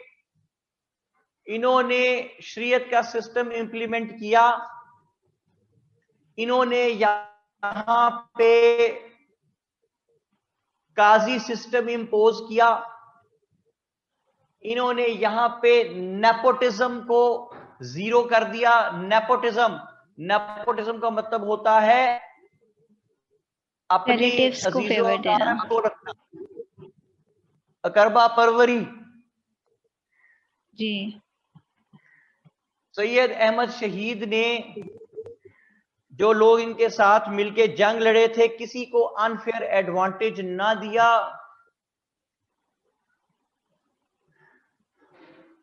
और इस तरह क्या होता चला गया जी कि जो अपने लोग थे जो इनके साथ मिलके जिन्होंने जंग लड़ी थी उनके खिलाफ, सिखों के खिलाफ, अपने ही लोग सैयद अहमद जो है इनके खिलाफ होने लगे कि यार इसने हमें कोई किसी किस्म का बेनिफिट नहीं पहुंचाया।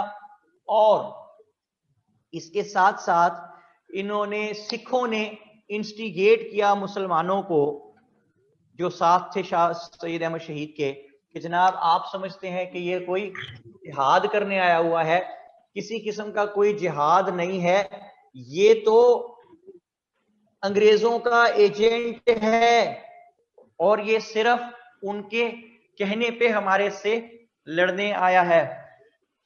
तो सैयद अहमद शहीद जो है अपने बंदे इनके खिलाफ हो गए और अंग्रेजों ने कहा कि ये सिखों ने कहा कि ये अंग्रेजों का एजेंट है, उनके कहने पे हमसे लड़ने आया हुआ है, तुम लोग खामखा जिहाद समझ के लड़ रहे हो। आधी बात अंग्रेजों की ठीक थी, आधी गलत थी। वो कहते थे कि देखो, had he not been the agent of the Britishers, तो इतना लंबा रास्ता ये ट्रेवल करता आया है, रास्ते में अंग्रेज इसको कहीं रोक ना लेते। तो आधी बात अंग्रेजों की ठीक थी, आधी गलत थी। ये बात हरगिज गलत थी कि ये अंग्रेजों के एजेंट थे। He was a poised man and who went for the जिहाद अगेंस्ट द सिख्स। और जो बात अंग्रेजों की सही थी वो ये थी कि ब्रिटिशर्स ने जानबूझ के इनको नहीं रोका। यस ऑफ कोर्स, सोचे तो सही, ब्रिटिशर्स क्यों रोकते भाई उनको? इसलिए कि ब्रिटिशर्स तो बड़ी कोशिश करके यहां दो लोगों को आपस में लड़ाते थे। तो अगर कोई खुद ही लड़ रहा है तो 100 बिस्मिल्लाह लड़ता रहे, डिवाइड एंड रूल चलेगा, वो लड़के कमजोर होगा, ब्रिटिशर्स ताकतवर होंगे। ठीक है जी। और उससे क्या हुआ भाई?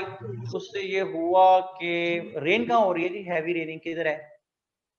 वो कह रहे हैं हैवी रेन है, पता नहीं क्या कर इलेक्ट्रिक। स्क्रॉल डाउन कर रहे हैं राइट में। There is raining heavily. Would you please allow to record lecture? Hafsa कह रही हैं, मुझे नहीं पता बेटा इसका क्या मतलब है। मैं आपको, अगर आप रिकॉर्ड करते हैं या नहीं करते, मैं कैसे रोक सकता हूँ? मुझे नहीं पता, इस बात कोई समझ नहीं है। या आप अपने एडवन से बात कीजिए। शजीहा नकवी कह रही है कराची में हो रही है जी बारिश। मोहम्मद अमीर हमजा भी कह रहे हैं कराची में। तो शजीहा आप कराची के किस एरिया में हैं और अमीर हमजा आप किस एरिया में हैं? माशाल्लाह, टू मच रहमत दीज बाथ आइलैंड बना हुआ है। गुलशन इकबाल में है शजिया नकवी जी, गुलशन इकबाल में बहुत सख्त बारिश हो रही है। तो शजिया गलियों में भी पानी भरा हुआ है, ये भी बताएं।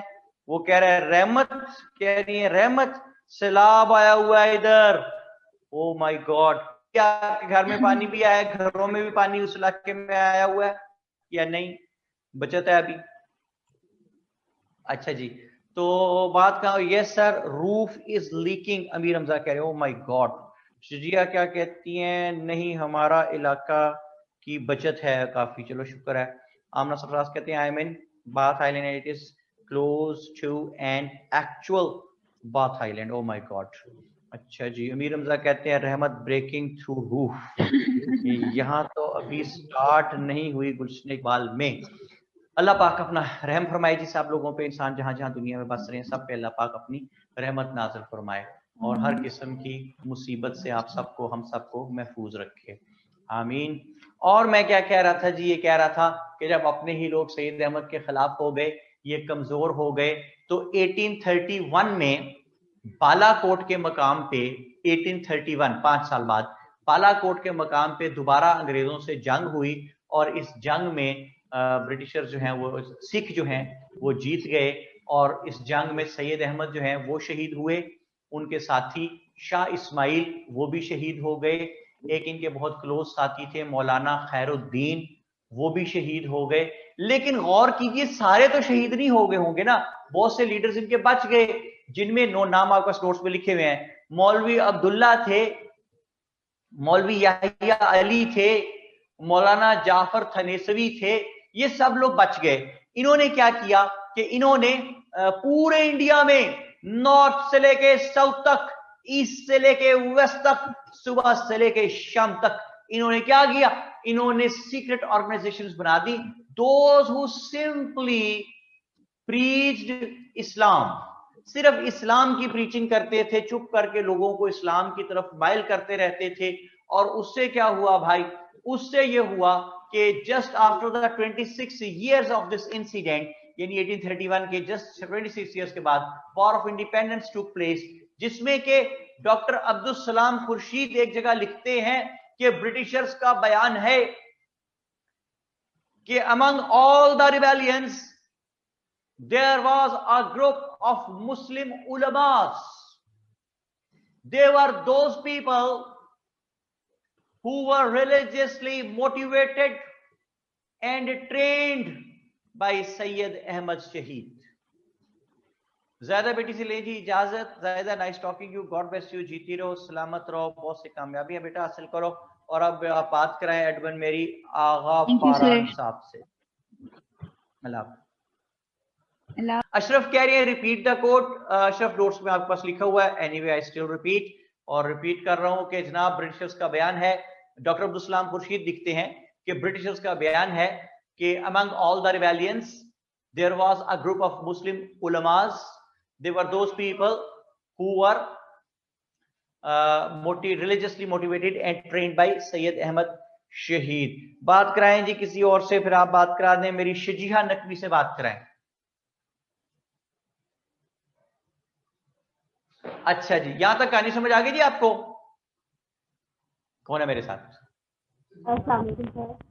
वालेकुम शजिया बेटे, यहां तक कहानी समझ आ गई आपको?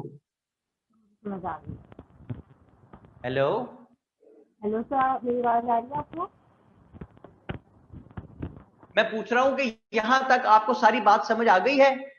बिल्कुल सर, समझ आ गई। यहाँ तक शजिया किससे बात कर रही हो?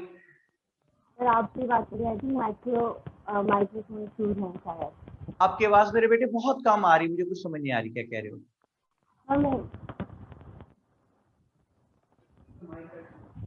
ओके, माइक इशू है या शायद बारिश का असर है कोई। ठीक है जी, किससे बात करेंगे जी, किससे बात कराएं? दानियाल इमरान से बात कराएं। दानियाल कहाँ हो गए, नजर नहीं आया मुझे सुबह से। यहाँ पे आपने कोई चीज भी नहीं लिखी है दानियाल ने यहाँ पे कोई? नहीं सर, बात कर रहा हूँ मैं। नहीं आप तो कर रहे। अच्छा, वहाँ चैट पे नहीं नजर आए थे मुझे, यानी ओवरलुक हो गया होगा। अच्छा दानियाल कैसे हो, ठीक हो? हाँ जी सर, ठीक ठाक अल्हम्दुलिल्लाह। अच्छा, 1831 आगा साहब कह रहे, रिपीट करूं बात। 1831 में बालाकोट के मुकाम पे दोबारा जंग हुई सैयद अहमद और सिखों के बीच में, इन विच सिख जो हैं they manage to win the war and they killed Syed Ahmad and Shah Ismail and Maulana Khairuddin, one of their companions. ठीक है जी। तो अच्छा, यहां से बात आगे चली जी कि ये 1831 में सैयद अहमद शहीद जो है और शाह इस्माइल जो है वो शहीद हो गए। बात ये है कि पेज 31 पे पहुंचे जरा दानियाल, पेज 31। जी सर। ये एक पेज है जिसपे 3 कॉलम्स में मैंने 3 रिफॉर्मर्स दिए हुए, नजर आ गए? 31 पे तो नहीं है, 32 है। 32 जी, वेरी सॉरी बेटा। पेज 32 कर लें जी सारे, पेज 32। एडवन बार बारिश हो रही है? अच्छा, शोर मच रहा था काफी। जी, सारे रिफॉर्मिस्ट हैं सर। 3 रिफॉर्मिस्ट आमने सामने मैंने रख के दिए। अगर आप गौर करें तो मैंने कहा कि Sheikh Ahmad Sirhindi was the first ever person who recognised a separate entity of the Muslims as a nation.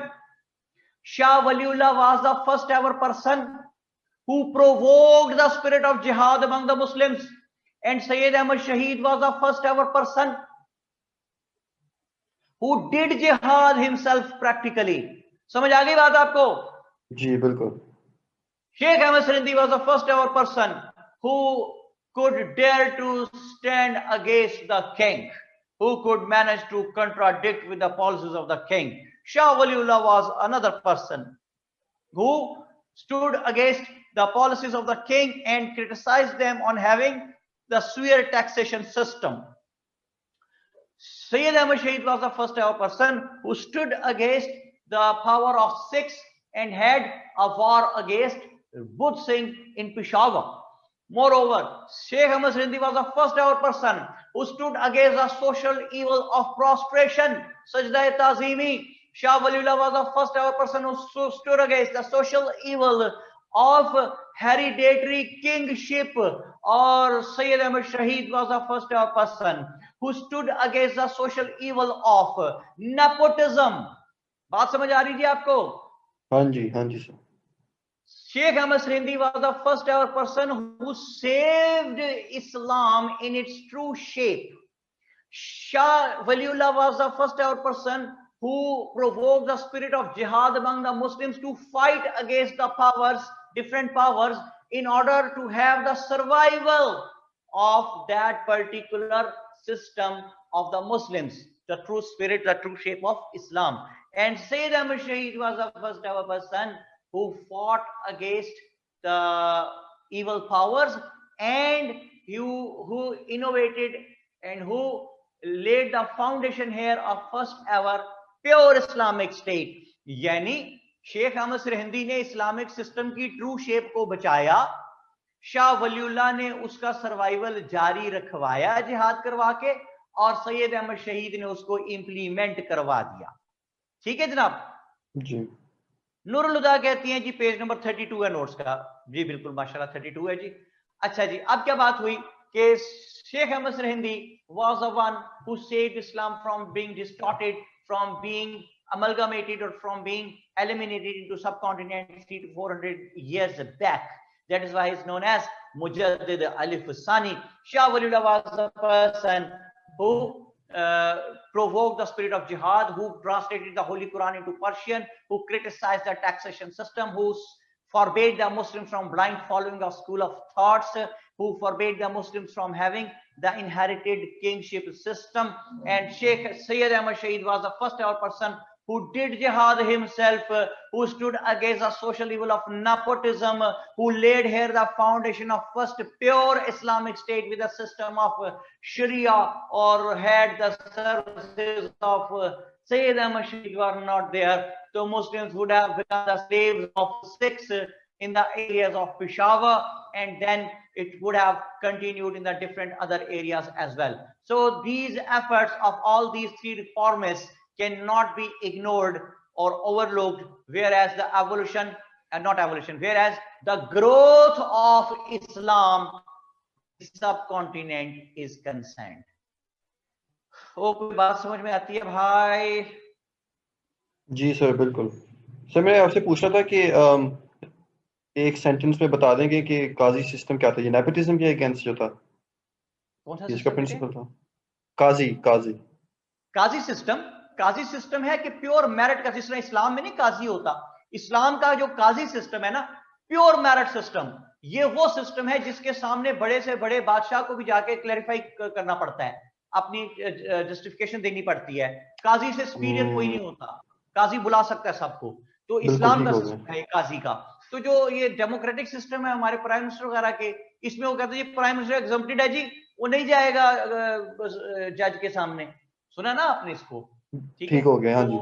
ये काजी प्योर काजी सिस्टम, यानी जो प्योर इस्लामिक सिस्टम है, वो उन्होंने लगा दिया वहां पे सैयद अहमद शहीद ने. ठीक है जी, ये हैं तीनों रिफॉर्मिस्ट. गुफ्तगू करते हुए हम पहुंचे 1786 से आगे 1831 तक. जरा सा गुफ्तगू दोबारा पीछे जाएगी तो आपके पास ये जो रोड मैप मैंने पूरा आपको दिया है, इसमें आपके पास 9वें नंबर पे लिखा हुआ है, 9th पे लिखा हुआ है arrival of Britishers here in subcontinent. तो ऑलवेज रिमेंबर कि there are thousands of reasons for the Britishers that why they came to subcontinent. लेकिन एक अलग पेज पे जाके लिखना शुरू कीजिए कि जो ब्रिटिशर्स हैं वो यहाँ पे क्यों आए. 5 मेन रीजंस कैटेगराइज की जाती हैं. नंबर 1 लिखे जी, फटाफट लिखे. Number 1, discovery of the sea route. Advance को भेजिए बार बैठ. Discovery of the sea route. Number 2, बल्कि इसमें discovery of the sea route में लिख लें किसने की थी।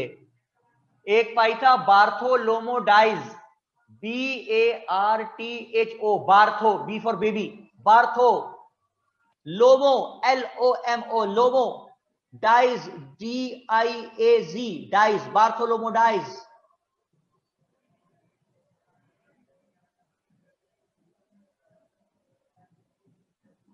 ये जो बार्थोलोमो डाइज है, he was a Portuguese person, पुर्तगाल का रहने वाला था,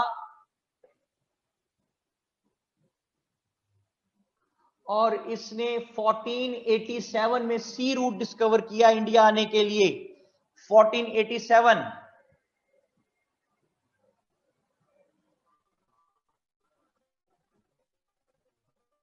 जो इसके साथ एक दूसरा आदमी था, Vasco da gamma, Vasco da gamma. Vasco da gamma ने भी 1497 में सी रूट डिस्कवर कर लिया।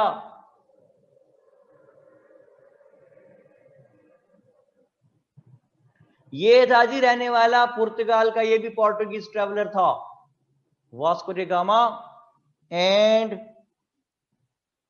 बार्थोलोमो डाइज। ध्यान हो गया? नहीं सर, लिख रहा हूं। जाग रहा है ना? हाँ जी।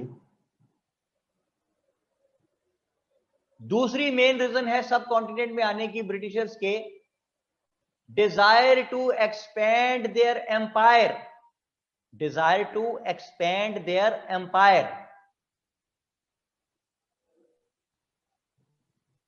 तीसरी रीजन है competition with the other European nations, competition with the other European nations।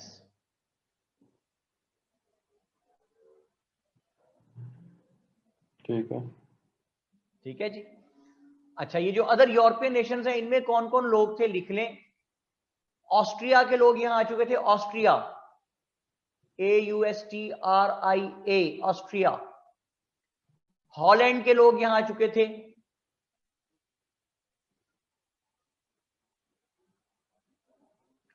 France के लोग यहां आ चुके थे,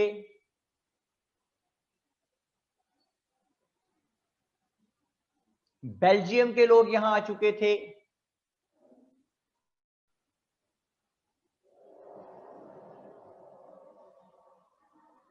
स्वीडन के लोग यहां आ चुके थे,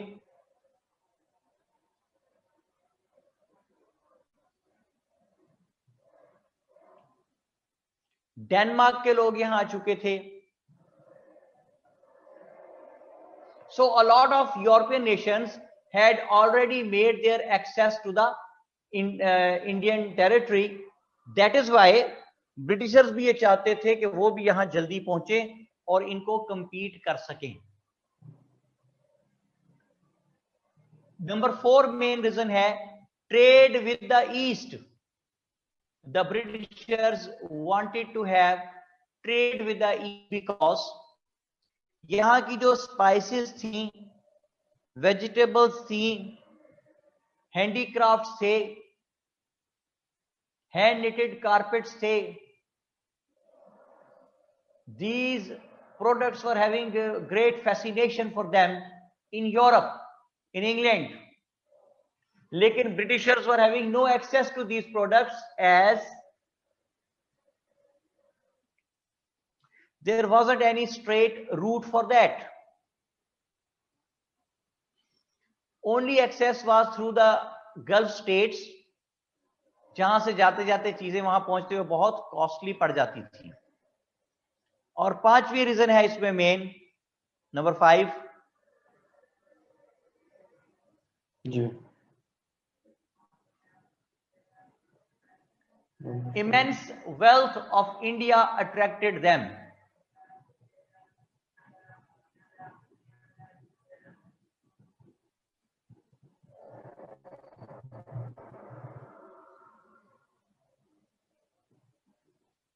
Immense wealth of India attracted them.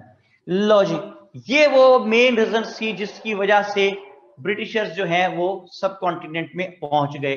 अब जब वो यहां पहुंच गए तो पहुंचे कहां जी? वो पहुंचे हैं बंगाल की साइड से।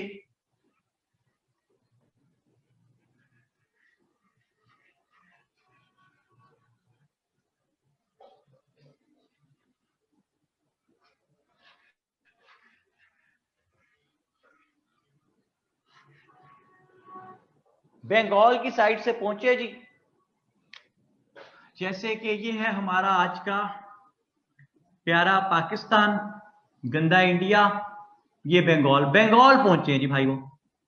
और क्यों बंगाल क्यों है? देखिए एक पॉकेट की तरह अलग एक जगह है, यानी अगर इस पे कब्जा हो जाए तो फिर वो यहां से बैठ के और भी जगहों को कंट्रोल कर सकते। और प्लान करके आए थे, इसमें मैं तफसील से भी रोशनी डालूंगा। पहुंच गए जी 1603 में। किसका दौर है यहां 1603 में? अकबर का दौर खत्म हो रहा है, याद है? जहांगीर का दौर शुरू होने वाला है। यहां पे आ गए जनाब, और इन्होंने जहांगीर वगैरह ने इनको फैक्ट्रियां लगाने की इजाजत भी दे दी। और इस तरह इन्होंने एक फैक्ट्री लगाई बोलेजार में, BOLESAR, बोलेजार। ईस्ट इंडिया कंपनी बना के आए हैं। और ईस्ट इंडिया कंपनी करती क्या है? टी लीव्स, चाय के पत्ते एक्सपोर्ट करती है। ये इस तरह यहां पे जनाब पहुंच गए। बोलेजार में एक फैक्ट्री लगाई, एक फैक्ट्री उन्होंने पटना में लगाई, PHENA पटना में। और आहिस्ता आहिस्ता कारोबार को बढ़ाते चले गए। 1633 में व्हाट हैपेंड कि शाहजहां की एक बेटी थी जो जल गई आग से, किसी दूसरी लड़की से नहीं, जल गई जी। जब वो जल गई तो उसका इलाज नहीं हो पा रहा था। ये ब्रिटिशर्स के साथ एक डॉक्टर आया हुआ था उस जमाने के मुताबिक, जो भी उसका नाम था Gabriel Boughton, GABRIEL, Gabriel Boughton, BOUGHTON, Boughton. ये Gabriel Boughton got her treated. Gabriel Boughton ने उसका इलाज कर दिया। अब जब उसका इलाज किया, वो ठीक हो गई। तो बादशाह खुश हो गया। तो उसने गैब्रियल बाउटन को बुलाया और उसको कहा कि मांगो, क्या मांगते हो? उसने कहा बादशाह सलामत, मुझे कुछ नहीं चाहिए, मेरी कंपनी ईस्ट इंडिया कंपनी को पूरे बंगाल में फ्री ट्रेड लाइसेंस दे दें। मेरी कंपनी ईस्ट इंडिया कंपनी को पूरे बंगाल में फ्री ट्रेड लाइसेंस दे दें। बादशाह को पता है, उसने कहा जाओ, ये जो मांगता दे दो भाई इसको। उसको मिल गया। तो ईस्ट इंडिया कंपनी फ्लरिश करने लगी। उन्होंने 1633 में कासिम बाजार कैलकाटा में भी एक अपनी कंपनी की एक फैक्ट्री और डाल ली। 1633 में कासिम बाजार कैलकाटा। और काम बढ़ाते चले गए आहिस्ता आहिस्ता आहिस्ता।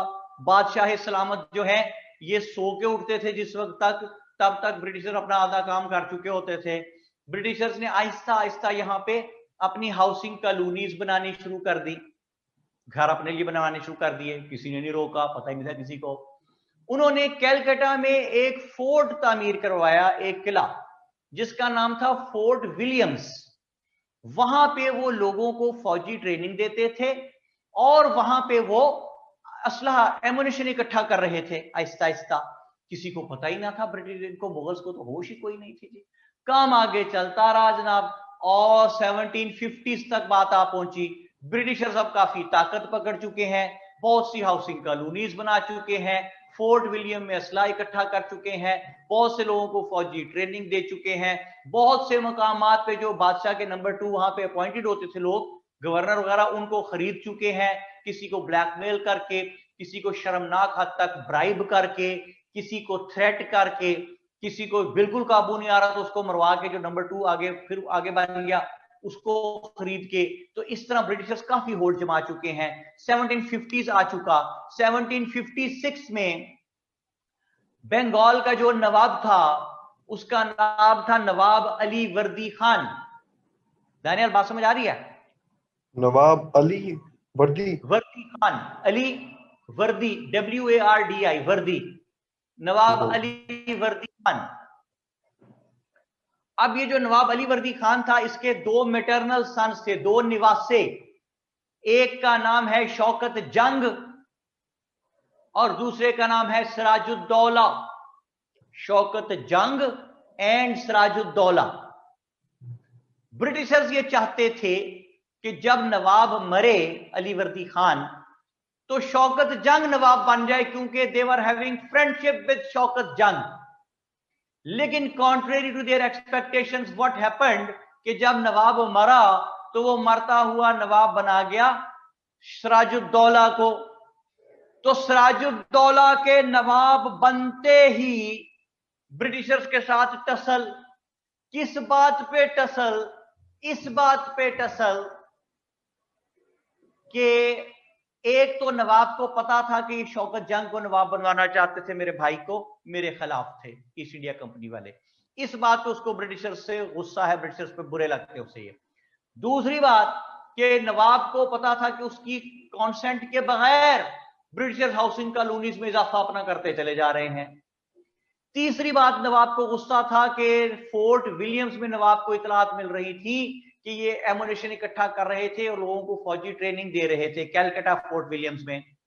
चौथी बात, नवाब को जो incident which triggered everything was कि एक रिच बंगाली ट्रेडर था। ही रिफ्यूज्ड टू पे the taxes of the government. Government के लोग उसको अरेस्ट करने गए तो वो भाग गया and he took refuge with the people of East India Company। नवाब की फौज ने कहा कि ये बंदा हमारे हवाले करो। उन्होंने कहा हमने इसको आपके हवाले नहीं करना, हमारे पास ना ली हुई है। इस बात पे नवाब को चढ़ा गुस्सा। नवाब ने कहा अटैक करो और सबको गिरफ्तार करके ले आओ इनके प्रेमिसेस में से। अटैक किया गया, उनका free trade licence privilege cancel, फैक्ट्रियों को सील कर दिया, ताले लगा दिए नवाब ने, और ईस्ट इंडिया कंपनी के प्रेमिसेस पे अटैक किया। उस रिच बंगाली ट्रेडर को पकड़ने के लिए उन्होंने मुकाबला करने की कोशिश की तो 146 पीपल वर अरेस्टेड। 46 लोगों को नवाब ने वहां से गिरफ्तार कर लिया समेत उस रिच बंगाली ट्रेडर के। और तारीख ये कहती है कि all those 146 people were placed in a small dark room like the bags of the wheat। गंदम के बोरों की तरह उनको एक कमरे में भर दिया। ड्यू टू सफोकेशन, दम घुटने से, out of those 146 123 people died. 140 लोग जो गिरफ्तार किए हुए थे उनमें से 123 लोग दम घुटने से मर गए। It is known as black hole tragedy in the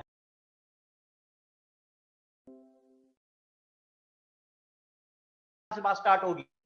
black hole tragedy का रिवेंज लेने के लिए ब्रिटिशर्स ने, ब्रिटिश गवर्नमेंट ने यहां किसको भेजा, उन्होंने रिवेंज कैसे लिया, वार ऑफ प्लासी क्या थी, वार ऑफ बेजारा क्या थी और वार ऑफ बक्सर क्या थी, और फिर वार ऑफ इंडिपेंडेंस कैसे होती चली गई। वार ऑफ इंडिपेंडेंस में जब लोकल्स हारे तो क्यों हारे, और जब हारे तो उनके साथ क्या सलूक हुआ, और उस बुरे सलूक से बचाने के लिए सीन पे इनको कौन आया, ये सब कुछ हम देखेंगे अगले धारावाहिक में। ठीक है जनाब दानियाल इमरान साहब? जी ठीक है सर। तो जनाब अब दानियाल, मैंने क्या कहना है कि